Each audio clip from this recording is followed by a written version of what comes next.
The Hand of Nergal by Robert E. Howard and Lynn Carter.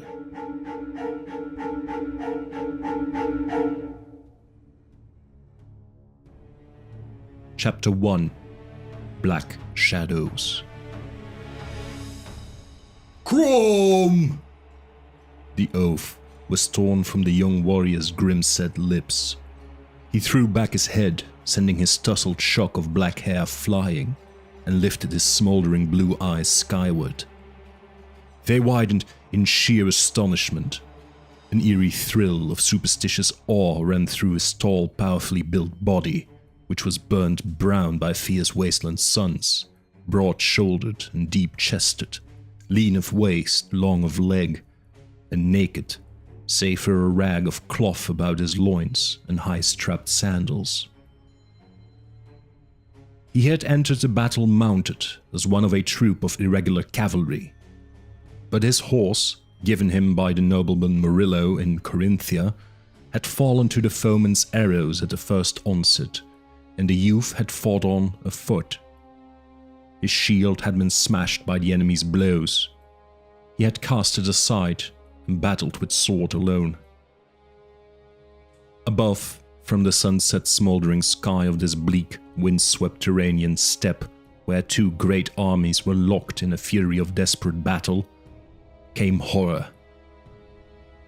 The field was drenched in sunset fires and bathed in human blood. Here, the mighty host of Yildiz, king of Turan, in whose army the youth served as a mercenary, had fought for 5 long hours against the iron-shod legions of Muntasim Khan, rebellious satrap of the Zamorian marches of northern Turan. Now, circling slowly downwards from the crimson sky, came nameless things whose like the Barbarian had never seen or heard of before in all his travels. They were black, shadowy monsters, hovering on broad, arch-ribbed wings like enormous bats. The two armies fought on, unseeing. Only Conan, here on this low hill, ringed about with the bodies of men his sword had slain, saw them descending through the sunset sky. Leaning on his dripping blade and resting his sinewy arms for a moment, he stared at the weird shadow things. For they seemed to be more shadow than substance, translucent to the sight, like wisps of noisome black vapor, or the shadowy ghost of gigantic vampire bats. Evil, slitted eyes of green flame glared through their smoky forms. And even as he watched, nape hairs prickling with a barbarian's dread of the supernatural, they fell upon the battle like vultures on a field of blood, fell and slew. Screams of pain and fear rose from the host of King Yildiz, as the black shadows hurtled amongst their ranks. Wherever the shadow devils swooped, they left a bloody corpse. By the 100 they came, and the weary ranks of the Turanian army fell back, stumbling, tossing away their weapons in panic. "Fight, you dogs! Stand and fight!" Thundering, angry commands in a stern voice, a tall, commanding figure on a great black mare sought to hold the crumbling line. Conan glimpsed the sparkles of silver gilt chainmail under a rich blue cloak, and a hawk-nosed, black-bearded face, kingly and harsh under a spired steel helm that caught the crimson sun like a polished mirror. He knew the man for King Yildiz's general, Bakra of Akif. With a ringing oath, the proud commander drew his tulwar and laid about him with the flat of the blade. Perhaps he could have rallied the ranks, but one of the devil's shadows swooped on him from behind. It folded vaporous, filming wings about him in a grisly embrace, and he stiffened. Conan could see his face suddenly pale with staring, frozen eyes of fear, and he saw the features through the enveloping wings, like a white mask behind a veil of thin, black lace. The general's horse went mad and bolted in terror, but the phantom thing plucked the general from his saddle. For a moment, it bore him in mid-air on slowly beating wings, then let him fall, a torn and bloody thing in dripping rags. The face, which had stared at Conan through shadowy wings with eyes of glazing terror, was a red ruin. Thus ended the career of Bakra of Akif. And thus ended his battle as well. With its commander gone, the army went mad. Conan saw seasoned veterans with a score of campaigns under their belts run shrieking from the field like raw recruits. He saw proud nobles fly screaming like craven serfs, and behind them, untouched by the flying phantoms, grinning with victory, the hosts of the rebel satrap pressed their weirdly won advantage. The day was lost, unless one strong man should stand firm and rally the broken host by his example. Before the foremost of the fleeing soldiers rose suddenly a figure so grim and savage that it checked their headlong, panic-stricken flight. Stand, you fatherless curs, or by Crom, I fill your craven bellies with a foot of steel. It was the Cimmerian mercenary, his dark face like a grim mask of stone, cold as death. Fierce eyes under black, scowling brows blazed with volcanic rage. Naked, splattered from head to heel with reeking gore, he held a mighty longsword in one great scarred fist. His voice was like the deep growl of thunder. Back, if you set any value on your sniveling lives, you white-livered dogs. Back, or I'll spill your cowardly guts at your feet. Lift that scimitar against me, Hyrcanian pig, and I'll tear out your heart with my bare hands and make you eat it before you die. What? Are you women to fly from shadows? But a moment ago you were men, aye, fighting men of Tehran. You stood against foes armed with naked steel and fought them face to face. Now you turn and ran like children from night shadows. Pah! It makes me proud to be a barbarian, to see you city-bred weaklings cringe before a flight of bats. For a moment, he held them, but for a moment only. A black-winged nightmare swooped upon him, and he, even he, stepped back from its grim, shadowy wings and the stench of its fetid breath. The soldiers fled, leaving Conan to fight the thing alone. And fight he did. Setting his feet squarely, he swung the great sword, pivoting on slim hips, with the full strength of back, shoulders and mighty arms behind the blow. The sword flashed in a whistling arc of steel, cleaving the phantom in two. But it was, as he had guessed, a thing without substance, for his sword encountered no more resistance than the empty air. The force of the blow swung him off balance, and he fell sprawling on the stony plain. Above him, the shadowy thing hovered. His sword had torn a great rent through it, as a man's hand breaks a thread of rising smoke. But, even as he watched, the vapory body reformed. Eyes like sparks of green hellfire blazed down at him, alive with a horrible mirth and an inhuman hunger. Crom! Conan gasped. It may have been a curse, but it sounded almost like a prayer. He sought to lift the sword again, but it fell from nerveless hands. The instant the sword had slashed through the black shadow, it had gone cold, with an aching, stony, bone-deep chill like the interstellar gulfs that yawned blackly beyond the farthest stars. The shadow bat hovered on slowly beating wings, as if gloating over its fallen victim, or savoring his superstitious fear. With strengthless hands, Conan fumbled at his waist, where a strip of raw hide bound his loincloth to his middle. There, A thin dagger hung beside a pouch. His fumbling fingers found a pouch, not a dagger hilt, and touched something smooth and warm within the leathern bag. Suddenly, Conan jerked his hand away as a tingling electric warmth tore through his nerves. His fingers had brushed against that curious amulet he had found yesterday, when they lay encamped at Bahari. And in touching that smooth stone, a strange force had been released. The bad thing veered suddenly away from him. A moment before, it had hovered so close that his flesh had crawled beneath the unearthly chill that seemed to radiate from its ghostly form. Now it tore madly away from him, wings beating in a frenzy. Conan dragged himself to his knees, fighting the weakness that pervaded his limbs. First, the ghastly cold of the shadow's touch. Then, the tingling warmth that had seethed through his naked body.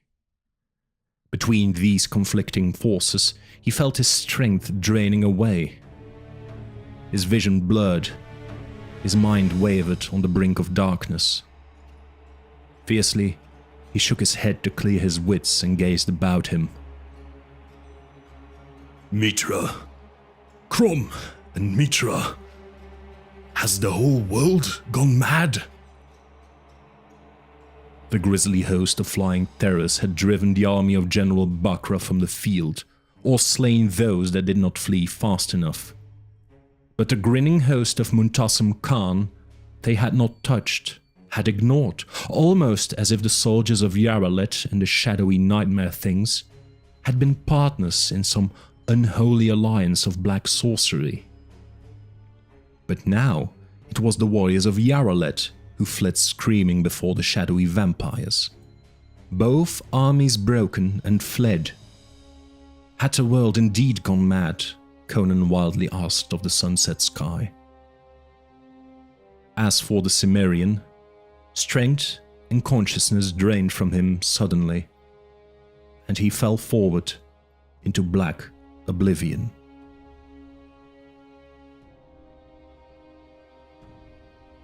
Chapter 2. Field of Blood. The sun flamed like a crimson coal on the horizon. It glowered across the silent battlefield like the one red eye that blazes madly in a cyclops' misshapen brow. Silent as death, strewn with wreckage of war, the battlefield stretched grim and still in the lurid rays. Here and there, amidst the sprawled, unmoving bodies, scarlet pools of congealing gore lay like calm lakes, reflecting the red streamered sky. Dark, furtive figures moved in the tall grasses, snuffling and whining at the heaped and scattered corpses. Their humped shoulders and ugly dog-like snouts marked them as hyenas from the steppes. For them, the battlefield would be a banquet table. Down from the flaming sky flapped ungainly black-winged vultures, come to feast on the slain. The grisly birds of prey dropped upon the mangled bodies with a rustle of dusky wings. But for these carrion eaters, nothing moved on the silent, bloody field. It was still as death itself. No rumble of chariot wheels or peal of brazen trumpets broken the unearthly silence. The stillness of the dead followed fast on the thunder of battle. Like eerie harbingers of fate, a wavering line of herons flapped slowly away down the sky toward the reed-grown banks of the river Nesvaya, whose turgid flood glinted dully crimson in the last light. Beyond the further shore, the black, walled bulk of the city of Yaralet loomed like a mountain of ebony into the dusk. Yet one figure moved through that white-strewn field of ruin, pygmy-like against the glowing coals of sunset. It was the young Cimmerian giant with the wild black mane and the smoldering blue eyes. The black wings of interstellar cold had brushed him but lightly. Life had stirred and consciousness returned. He wandered to and fro across the black field, limping slightly, for there was a ghastly wound in his thigh, taken in the fury of battle, and only noticed and crudely bandaged as he had recovered consciousness and moved to arise. Carefully yet impatiently, he moved among the dead, bloody as were they. He was splashed with gore from head to foot, and the great sword he trailed in his right hand was stained crimson to the hilt. Bone-weary was Conan, and his gullet was desert dry. He ached from a score of wounds, mere cuts and scratches, save for the great slash on his thigh, and he lusted for a skin of wine and a platter of beef. As he prowled among the bodies, limping from corpse to corpse, he growled like a hungry wolf, swearing wrathfully. He had come into this Turanian war as a mercenary, owning naught but his horse, now slain, and a great sword in his hand. Now that the battle was lost, the war was ended, and he was marooned alone in the midst of the enemy land. He had at least hoped to loot the fallen of some choice pieces of gear they would no longer need. A gemmed dagger, a gold bracelet, a silver breastplate, a few such baubles, and he could bribe his way out of reach of Muntasim Khan and return to Zamora with a grubstake. Others had been here before him, either thieves slinking from the shadowy city, or soldiers who crept back to the field from which they had fled. For the field was stripped. There was nothing left but broken swords, splintered javelins, dented helms and shields. Conan glared out across the littered plain, cursing sulphurously. He had lain in his swoon too long. Even the looters had already left. He was like the wolf who lingers so late at his bloodletting that jackals have stripped the prey. But in this case, human jackals. Straightening up from his fruitless quest, he gave over the search with the fatalism of the true barbarian. Time now to think of a plan. Brows knotted, scowling in thought, he glanced uncertainly afar off across the darkening plain. The square, flat-roofed towers of Yaralet stood black and solid against the dying gleam of sunset. No hope of refuge there, for one who had fought under the banners of King Yildiz. Yet, no city, friend or enemy lay near, and Yildiz's capital of Agripur was hundreds of leagues south. Lost in his thoughts, he did not notice the approach of the great black figure until a faint, shuddering neigh reached his ears. He turned swiftly, favoring his injured leg, lifting the longsword threateningly, and then relaxed, grinning. Crom, you startled me. So I am not the only survivor here? Conan chuckled. The tall black mare stood trembling, gazing at the naked giant with wide, frightened eyes.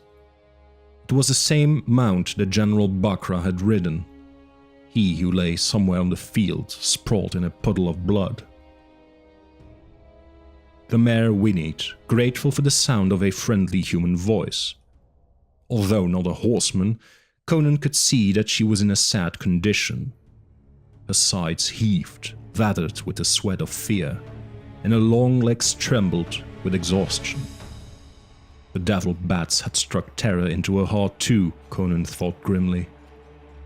He spoke soothingly, calming her, and stepped gingerly nearer until he could reach out and stroke the panting beast, gentling her into submission.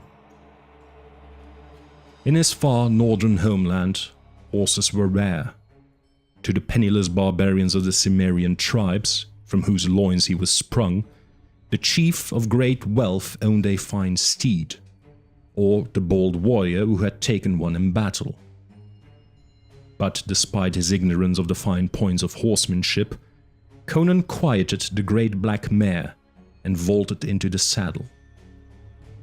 He sat astride the horse, fumbling with the reins, and, rode slowly off the field, now a swamp of inky blackness in the darkness of night. He felt better.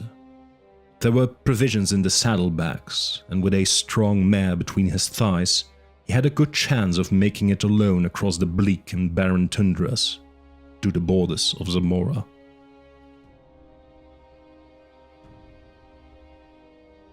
Chapter 3. Hildiko.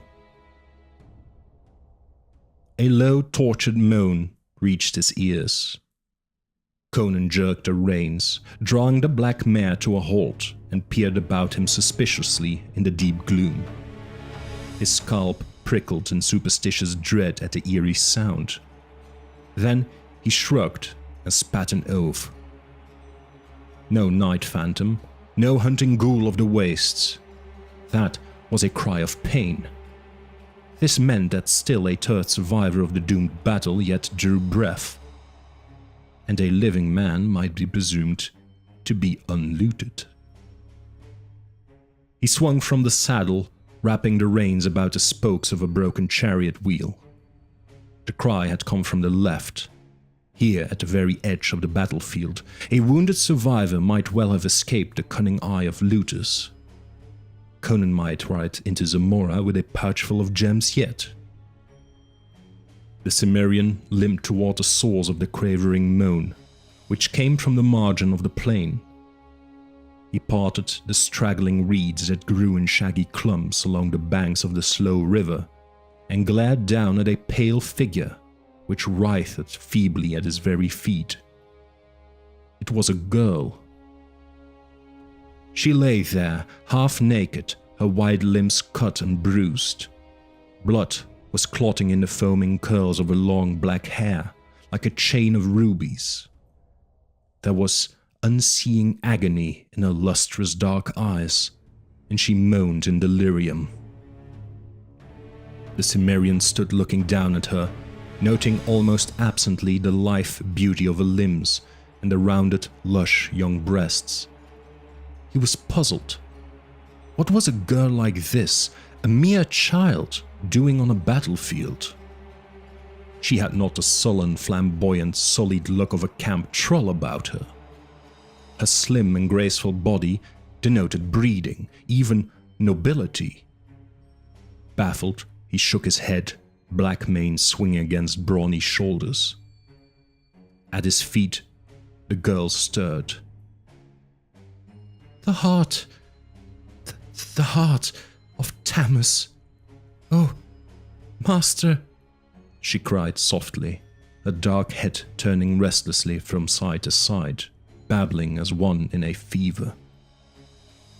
Conan shrugged, and his eyes clouded momentarily by what in another man would have been an expression of pity. Wounded to the death, he thought grimly, and he lifted his sword to put the wench out of her misery. As the blade hovered above her white breast, she whimpered again like a child in pain. The great sword halted in mid-air, and the Cimmerian stood for an instant, motionless as a bronze statue. Then, in sudden decision, he slammed the sword back in its sheath and bent, lifting the girl effortlessly in his mighty arms. She struggled blindly, weakly, moaning in half-conscious protest. Carrying her with careful tenderness, he limped toward the reed-masked riverbank and lay her down gently on the dry, cushioning reeds. Filling his cupped palms with river water, the barbarian bathed her white face and cleansed her cuts as gently as a mother might tend to a child. Her wounds proved superficial, mere bruises mostly, save for the cut on her brow. And even that, although it had bled heavily, was far from mortal. Conan grunted with relief and bathed the girl's face and brow with cold, clear water. Then, awkwardly pillowing her head against his chest, he dribbled some of the water between her half-parted lips. She gasped, choked a little, and came awake, staring up at him from eyes like dark stars, clouded with bewilderment and the shadows of fear. Who? What? The bats! They are gone now, girl, he said gruffly. You have naught to fear. Came you hither from Yaralet? Yes? Yes, but who are you? Conan, a Cimmerian. What is a lass like you doing on a battlefield? He demanded. But she seemed not to hear. Her brow frowned a little, as one in thought, and half under her breath she repeated his name. Conan. Conan, yes, that was the name. Wonderingly, she lifted her gaze to his scarred brown face. It was you I was sent to seek. How strange that you should find me. And who sent you to seek me, wench? He rumbled suspiciously.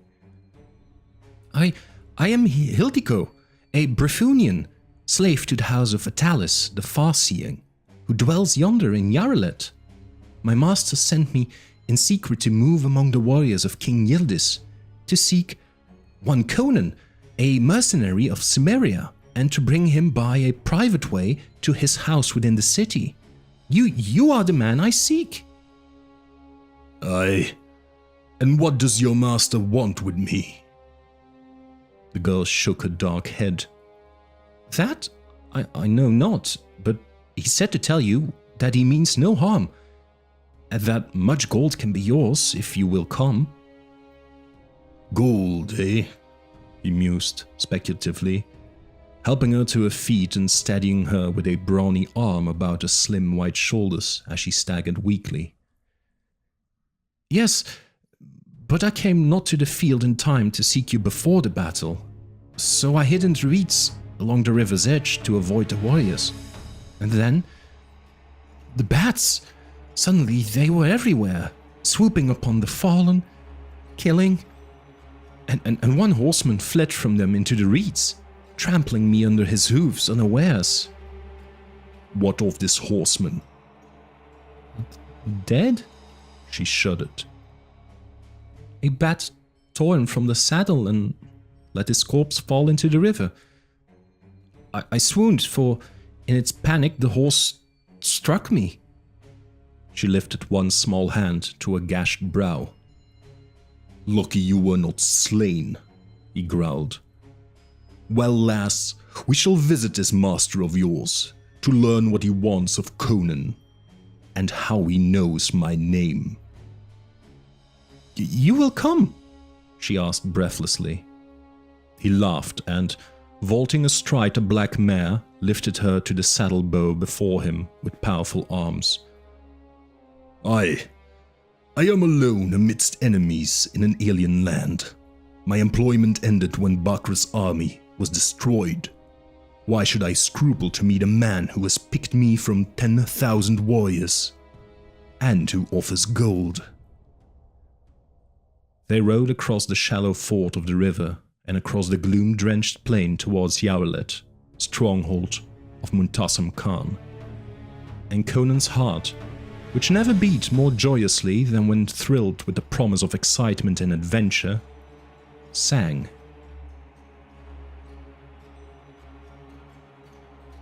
Chapter 4.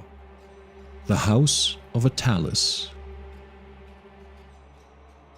A strange conclave was taking place in the small, velvet-hung, taper-lit chamber of Atalis, whom some men called a philosopher, others a seer, and others yet a rogue. This figure of mystery was a slender man of medium height, with a splendid head and the ascetic features of a dedicated scholar, yet in his smooth face and keen eyes was something of the shrewd merchant. He was clad in a plain robe of rich fabric, and his head was shaven to denote devotion to study and the arts. As he talked in low tones with his companion, a third viewer, had any been present, might have observed something strange and curious about him. For Atalis, as he conversed, gestured with his left hand only. His right arm lay stretched across his lap at an unnatural angle, and from time to time his calm, clever features were hideously contorted with a sudden spasm of intense pain, at which time his right foot, hidden under his long robes, would twist back excruciatingly upon his ankle. His companion was one whom the city of Yaralet knew and praised as Prince Than, scion of an ancient and noble house of Turan. The prince was a tall, lithe man, young and undeniably handsome. The firm, clean outline of his soldierly limbs and the steely quality of his cool grey eyes belied the foppishness of his curled and scented black locks and jeweled cloak. Beside Atalis, who sat in a high-backed chair of dark wood, carven by intricate skill with leering gargoyles and grinning faces, stood a small table of ebony inlaid with yellow ivory. Upon this rested a huge fragment of green crystal as large as a human head. It flickered with a weird inward glow, and from time to time the philosopher would break off his low conversation to peer deeply within the glittering stone. "Will she find him? And will he come?" Prince Than said despairingly. "He will come." "But every moment that passes increases our danger. Even now, Muntasam Khan may be watching, and it is dangerous for us to be together." Muntasam Khan lies drugged with the dream lotus, for the shadows of Nergal were abroad in the hour of sunset, said the philosopher. "And some danger we must risk, if ever the city is to be freed of this bloody-handed scourge." His features knotted sickeningly in an involuntary grimace of intolerable pain, and then smoothed out again. He said grimly, "And you know, O Prince, how little time is left to us. Desperate measures for desperate men." Suddenly the prince's handsome face contorted with panic, and he turned upon Atalis with eyes suddenly gone dead as cold marble. Almost as swiftly, light and animation returned to his gaze, and he sank back in his chair, pale and sweating. "Very little time," he gasped. A hidden gong rang softly, somewhere within the dark and silent house of Atalis the Far-Seeing. The philosopher raised his left hand to check the prince's involuntary start. A moment later, one of the velvet wall hangings drew aside, revealing a hidden door. And within the door, like a bloody apparition, stood the giant form of Conan, with the half-fainting girl leaning on his arm. With a little cry, the philosopher sprang to his feet and went toward the grim Cimmerian. "Welcome, thrice welcome, Conan. Come, enter. Here is wine, food." He gestured to a tabouret against the further wall and took the fainting girl from Conan. The Cimmerian's nostrils widened like those of some famished wolf at the scent of the food, but also, like a wolf, suspicious, wary of a trap. His smoldering blue eyes raked the smiling philosopher and the pale prince, and pried into every corner of the small chamber. "See to the wench. She was trampled by a horse but brought me your message," he growled, and without ceremony he swaggered across the room and poured and drained a goblet of strong, red wine. Tearing a plum leg from a platter of roast fowl, he chewed hungrily. Atalis tugged a bell rope and gave the girl into the keeping of a silent slave, who appeared from behind another hanging as if by magic. "No. What is this all about?" the Cimmerian demanded, seating himself on a low bench and wincing from the pain of his gashed thigh. "Who are you? And how do you know my name? And what do you want of me?" "We have time for talk, but later," Atalis replied. "Eat, drink, and rest. You are wounded." "Crom, take all this delay. We shall talk now." "Very well, but you must let me cleanse and bind your wound while we talk." The Cimmerian shrugged impatiently and yielded with poor grace to the philosopher's swift ministrations. As Atalis sponged his gashed thigh, smeared the gaping wound with a scented salve, and bound it with a strip of clean cloth, Conan appeased his hunger by wolfing down the cold spiced meat and drinking deeply of the red wine. I know you, although we have never met, Atalis began in a smooth, soft voice. because of my crystal, there on yonder stand by the chair. Within its depths I can see and hear for 100 leagues. Sorcery, Conan spat sourly, having the warrior's contempt for all such magical mummery. If you like, Atalis smiled ingratiatingly. But I am no sorcerer, only a seeker after knowledge. A philosopher, some men call me. His smile twisted into a terrible grin of agony, and with prickling scab, Conan watched the philosopher stagger as his foot bent horribly. Crom, are you sick, man? Gasping from the pain, Atalis sank into his high-backed chair. Not sick. Cursed by this fiend who rules us with a dread scepter of hellborn magic. Muntassim Khan. Atalis nodded wearily. That I am no sorcerer has spared my life, thus far. But the satrap slew all wizards in Yaralet. I, being but a humble philosopher, he let live. Yet he suspects that I know something of the black arts and has cursed me with this deadly scourge. It withers up my body and tortures my nerves and will end in a convulsion of death ere long. He gestured at the unnaturally twisted limb that lay lifeless across his lap. Prince Than gazed with wild eyes at Conan. I too have been cursed by this hellspawn. For that I am next to Muntassim Khan in rank, and he thinks I may desire his throne. Me he has tortured in another way. A sickness of the brain. Spasms of blindness that come and go, which will end by devouring my brain and leaving me a mindless, sightless, mewling thing. Crom, Conan swore softly. The philosopher gestured. You are our only hope.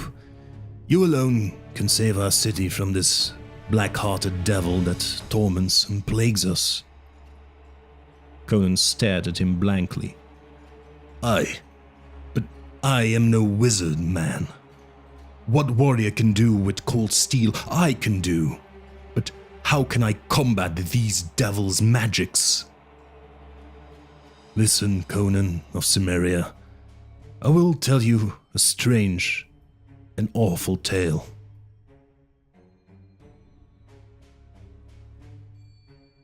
Chapter 5.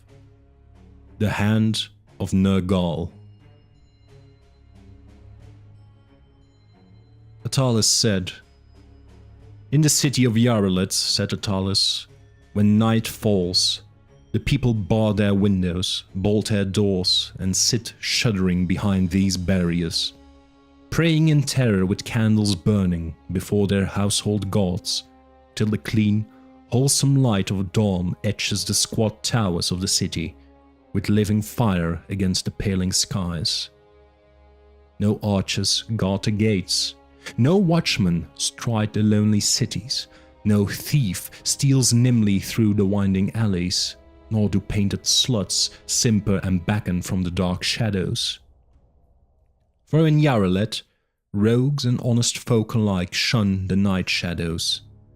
Thief, beggar, assassin, and bedizened wench seek haven in foul-smelling dens or dim-lit taverns.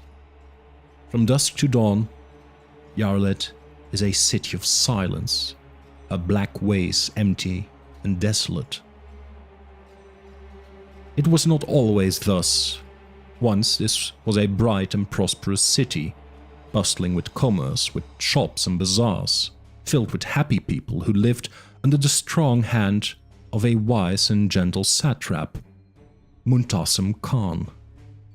He taxed them lightly, ruling with justice and mercy, busy with his private collection of antiquities and in the study of these ancient objects which absorbed his keen, questing mind. The caravans of slow-pacing camels that wound from the desert gate bore always with them, amongst the merchants, his agents seeking for rare and curious oddities to purchase for their master's private museum. Then he changed, and a terrible shadow fell over Yarlet. The satrap was like one under a powerful and evil spell. Where he had been kind, he became cruel. Where generous, greedy. Where just and merciful, secretive, tyrannical, and savage. Suddenly, the city guard would seize men, nobles, wealthy merchants, priests, magicians, who vanished into the pits beneath the satrap's palace, never to be seen again. Some whispered that a caravan from the far south had brought to him something from the depths of demon-haunted Stygia. Few had glimpsed it, and of those one said shudderingly that the thing was carven with strange, uncouth hieroglyphs, like those seen on the dusty Stygian tombs. It seemed to cast an evil spell over the satrap, and it lent him amazing powers of black sorcery. Weird forces shielded him from those despairing patriots who sought to slay him. Strange crimson lights blazed in the windows of a tall tower of his palace, where men whispered that he had converted an empty suite into a grim temple to some dark and bloody god. And terror walked the streets of night at Yarlet, as if summoned from the realm of death by some awesome devil-purchased law. Exactly what they feared at night the people did not know, but it was no vain dream against which they soon came to bolt their doors. Men hinted at slinking bat-like forms glimpsed from barred windows, of hovering, shadowy horrors alien to human knowledge, deadly to human sanity. Tales spread of doorways splintered in the night, of sudden unearthly cries and shrieks torn from human throats, followed by significant and utter silence. And they dared to tell of the rising sun illuminating broken doors that swung in houses suddenly and unaccountably empty. The thing from Stygia was the hand of Nergal. "It looks," said the Talus softly, "like a clawed hand carven of old ivory, worked all over with weird glyphs in a forgotten tongue. The claws clasp a sphere of shadowy dim crystal. I know that the satrap has it. I have seen it there," he gestured, "in my crystal. For, although no enchanter, I have learned some of the dark arts." Conan stirred restlessly. "And you know of this thing?" Atalis smiled faintly. "Know of it? Aye. Old books speak of it and whisper the dark legend of its bloody history. The blind seer who penned a book of Skelos knew it well. Nergal's hand, they name it, shudderingly. They say it fell from the stars into the sunset isles of the uttermost west, ages upon ages before King Kul rose to bring the 7 empires beneath his single standard.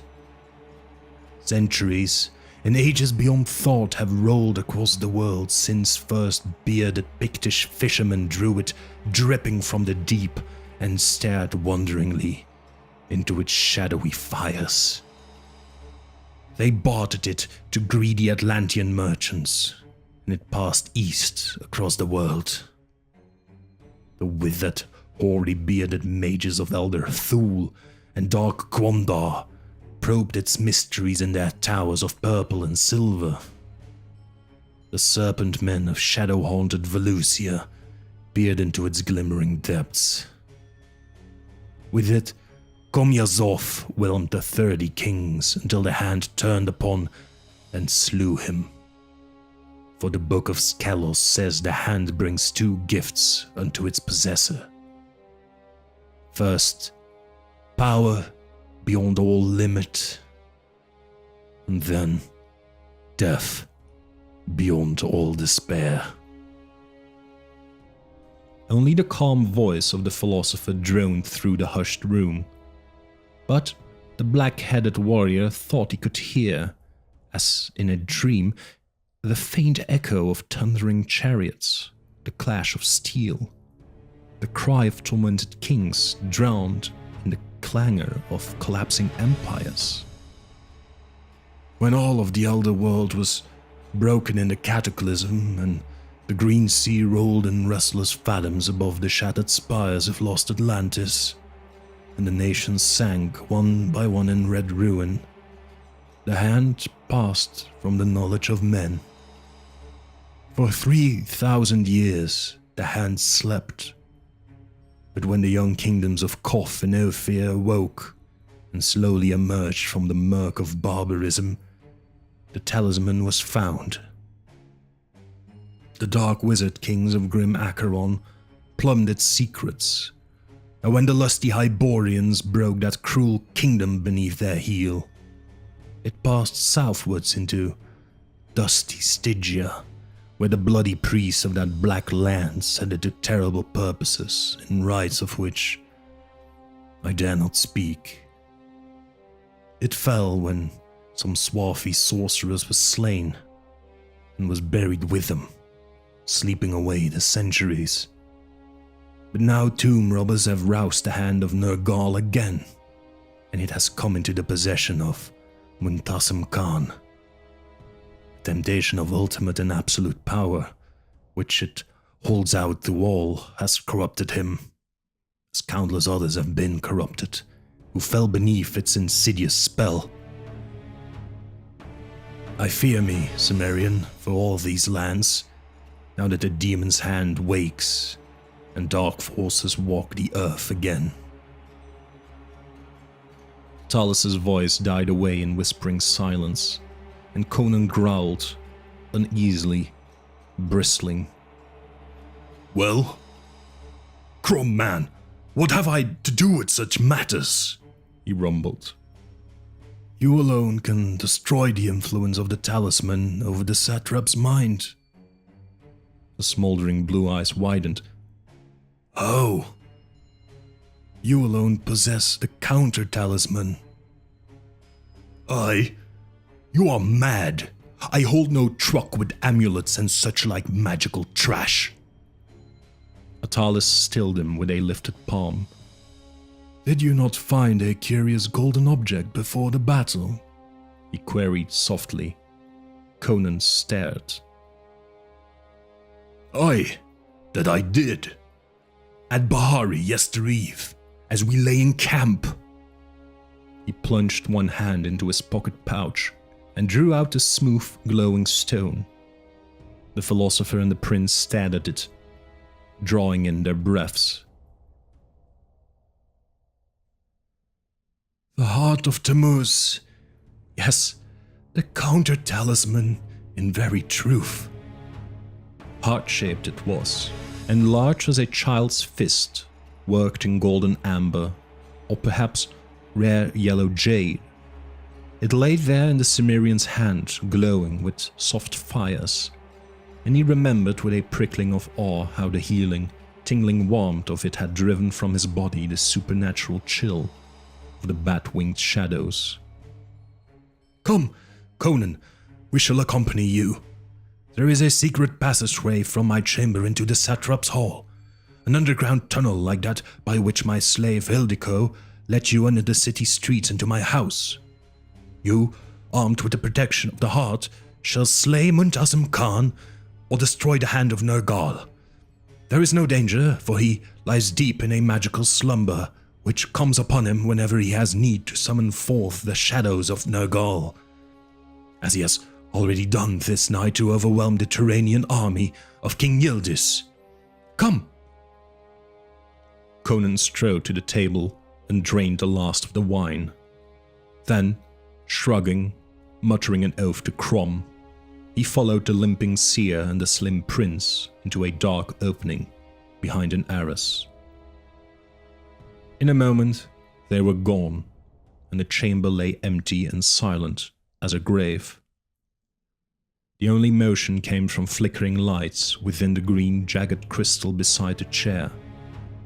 Within its depths one could see the small figure of Muntassam Khan, lying in a drugged sleep within his mighty hall. Chapter 6. The Heart of Tammuz. They strode through endless darkness. Water dripped from the roof of the rock-hewn tunnel, and now and then the red eyes of rats gleamed at them from the tunnel's floor. Gleamed and were gone with a squeak of rage as the small scavengers fled before the footsteps of the strange beings who invaded their subterranean domain. Atalis went first, trailing his one good hand along the wet, uneven cavern wall. "I would not set this task on you, my young friend," he was saying in a low whisper, "but it was into your hands the heart of Tammuz fell, and I sense a purpose, a destiny in its choice.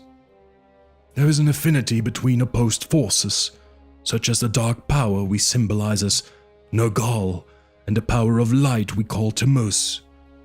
The heart awoke and, in some manner beyond knowledge, caused itself to be found.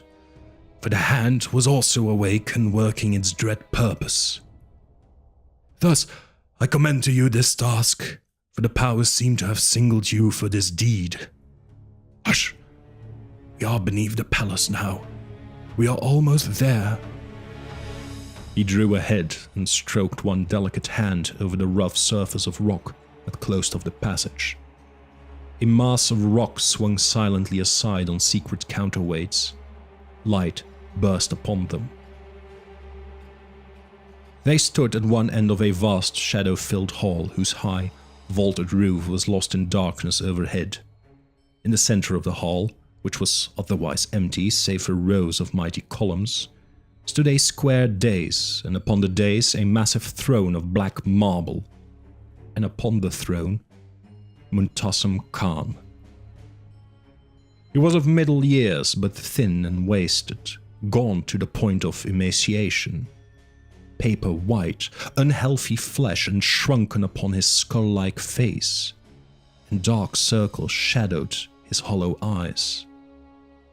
Clasped across his chest as he lay sprawled in the throne, he held an ivory rod like a scepter. Its end was worked into a demon's claw, grasping a smoky crystal that pulsed like a living heart with slow fires. Beside the throne, a dish of brass smoked with a narcotic incense, the dream lotus whose fumes empowered the sorcerer to release the shadow demons of Nergal. Atalis tugged at Conan's arm.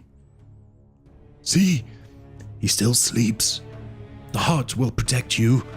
Seize the ivory hand from him, and all his power will be gone." Conan growled reluctant consent and started forward, his naked sword in one hand. There was something about this that he did not like. It was too easy. "Ah, gentlemen, I have been expecting you." On the dais, Muntassam Khan smiled down at them as they froze in astonishment. His tones were gentle, but a fury of mad rage flamed in his sick eyes. He lifted the ivory scepter of power. He gestured.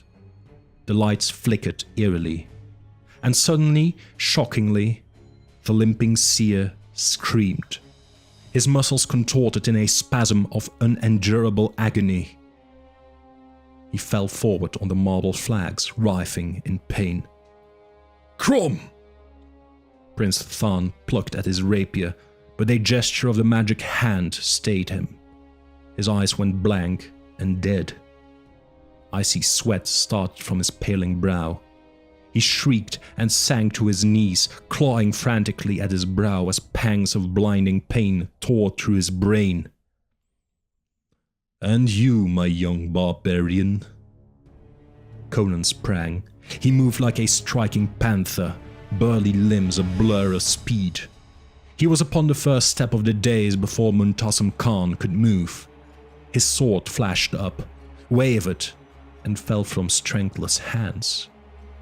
A wave of arctic cold numbed his limbs. It radiated from the cloudy gem within the ivory claw. He gasped for breath. The burning eyes of Muntasim Khan blazed into his. The skull-like face chuckled with a ghastly imitation of mirth. "The heart protects, in very truth, but only him who knows how to invoke its power," the satrap gloated, chuckling as the Cimmerian strove to summon strength into his iron limbs again. Conan set his jaw and fought grimly, savagely against a tide of chill and fetid darkness that poured in black rays from the demonic crystal and slowly blurred his mind. Strength drained from his limbs as wine from a slashed wineskin. He sank to his knees, then slumped at the foot of the dais. He felt his consciousness shrink to a tiny, lone point of light, lost in a vast abyss of roaring darkness. The last spark of will wavered, like a candle flame in a gale. Hopeless, yet with the fierce, indomitable determination of his savage breed, he fought on. Chapter 7. Heart and Hand. A woman screamed. Startled, Muntasim Khan jerked at the unexpected sound. His attention flickered away from Conan. His focus broke. And in that brief instant, the slim, white form of a nude girl with dark flashing eyes and a black torrent of foaming curls ran on swift feet across the pave from the shadow of a column to the side of the helpless Cimmerian. Through the roaring haze, Conan gaped at her. "Hildiko!" Swift as thought, she knelt by his side. One white hand dipped into his pouch and emerged, clutching the heart of Tammuz. She sprang lithely to her feet and hurled the counter-talisman at Muntasim Khan. It caught him full between the eyes with an audible thud. Eyes filming, he sank bonelessly into the cushioned embrace of his black throne. The hand of Nergal slid from nerveless fingers to clank against the marble step. In the instant the talisman fell from the satrap's grip, the spell that bound the Talus and Prince Thon in webs of scarlet agony snapped. Pale, shaken and exhausted, but they were whole again, and Conan's mighty strength poured back into his sprawled body. Cursing, he leapt to his feet. One hand caught Hildiko's rounded shoulder and spun her away out of danger, while with his other he snatched up his sword from the marble pave. Poised, he was ready to strike. But he stopped, blinking with astonishment. At either side of the satrap's body lay the two talismans, and from both arose weird shapes of force. From the hand of Nergal, a darkly shimmering web of evil radiance spread, a glow of darkness like the sheen of polished ebony. The fetter of the pit was its unholy breath, and the bone-deep chill of interstellar space was its blighting touch. Before its subtle advance, the orange glare of the torches faded. It grew larger, fringed with writhing tentacles of radiant blackness.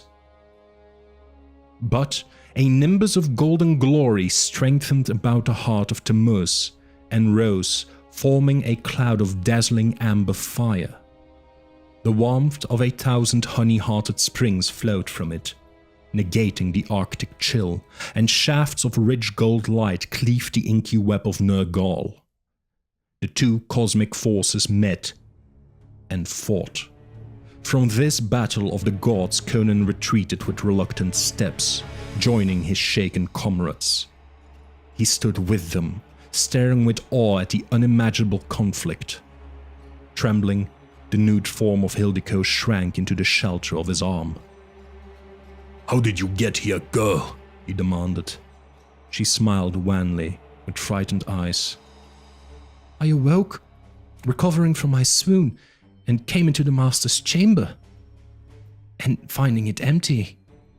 But within the master's crystal of seership, I saw your simulacra enter the satrap's hall, and watched as he awoke and faced you.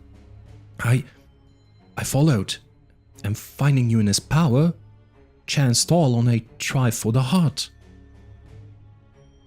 "Lucky for all that you did," Conan acknowledged grimly. Atalish clutched his arm. "Look!"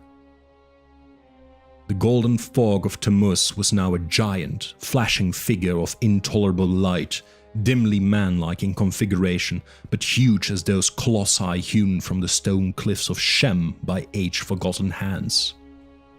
The dark shape of Nergal, too, had swelled into giant proportions. It was now a vast, ebon thing, brutal, hulking, misshapen, more like to some stupendous ape than man-like. In the foggy hump that was this brute-like head, slitted eyes of malignant fire blazed like emerald stars. The two forces came together with a thunderous, shattering roar like colliding worlds. The very walls shook at the fury of their meeting. Some half-forgotten sense within their flesh told the four that titanic cosmic forces strove and fought. The air was filled with the bitter stench of ozone. Foot-long sparks of electric fire crackled and snapped through the roiling fury as the golden god and the shadowy demon came together. Shafts of unendurable brilliance tore through the clotted, struggling shadow form. Bolts of blazing glory ripped into shreds of drifting darkness. For a moment, the dark weapon shrouded and dimmed the golden flashing shape. But for a moment only. Another roar of earth-shattering thunder, and the Black One dissolved before the embrace of intolerable brightness. And then it was gone. And for a moment the figure of light towered above the dais, consuming it like a funeral pyre.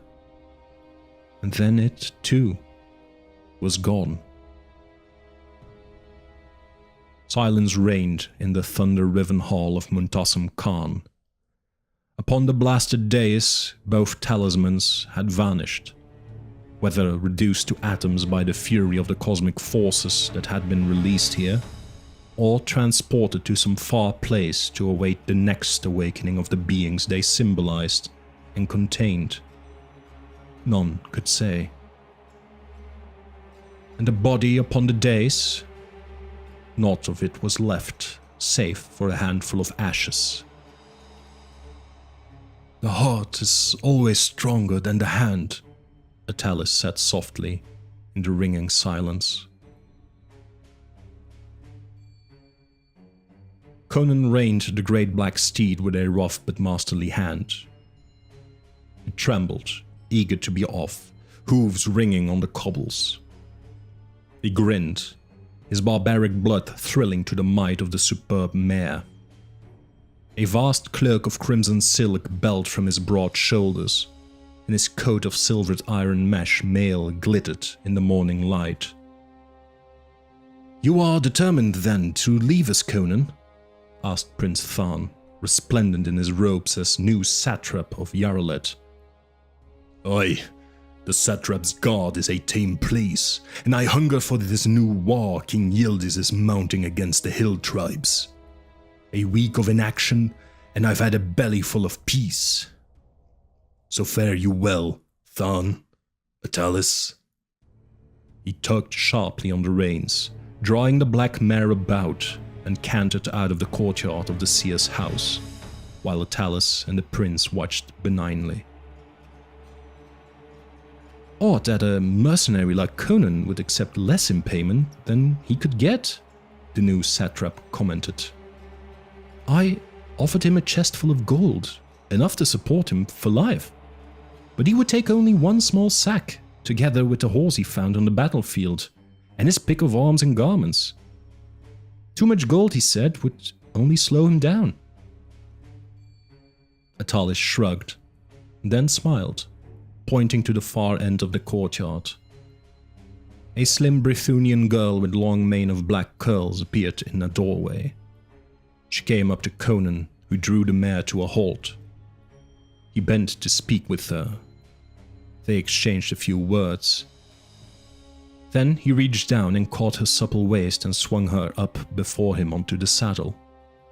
She sat sideways, clinging with both arms to his burly neck, her face buried in his chest. He swung about, flung up one brawny arm, grinned back at them in farewell, and rode off with the live girl clasped before him. Atalis chuckled. "Some men fight for things other than gold," he observed.